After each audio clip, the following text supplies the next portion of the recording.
আসসালামু আলাইকুম। এই যে আমার পাগলু হাত দিলে প্রচুর পরিমাণে ঠোকর দেয়। সে বারবার বলতেছে তুমি এখন আমাকে কেন সিঙ্গেল রাখছো, হ্যাঁ আমার সাথী নিয়ে মানে আয়না দেও না কেন। প্রচুর এগ্রেসিভ এবং সারাদিন শুধুমাত্র ডাকাডাকি করে। আমার ভাতিজা বাগিনারা ওরে নিয়ে প্রচুর খেলা করে। দেখুন মাশাল্লাহ, ও এখন ফুল অ্যাডাল্ট হয়ে গেছে, 10 পর ঝাড়া দিছে মাশাল্লাহ। এই যে দেখেন যেই কামড় দেয় ভাই আল্লাহ, খুব ব্যথা লাগে। আস্তে এরকম বেয়াদবি করে। আর যে এই যে আর একটা আছে মাশাল্লাহ, তার পাক কেটে দিছি, নতুন কালেকশন।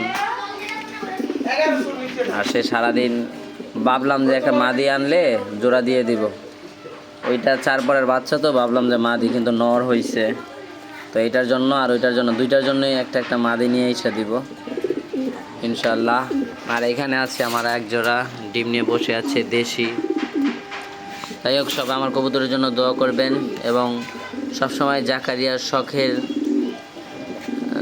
ইউটিউব চ্যানেলেই থাকবেন। চ্যানেলটা যদি এখনও সাবস্ক্রাইব না করে থাকেন অবশ্যই সাবস্ক্রাইব করে দিবেন। যারা একটু ফেসবুক পেজ থেকে দেখছেন অবশ্যই পেজটাকে ফলো করে দিবেন। ধন্যবাদ সবাইকে। আসসালামু আলাইকুম ওয়া রাহমাতুল্লাহি ওয়া বারাকাতুহু।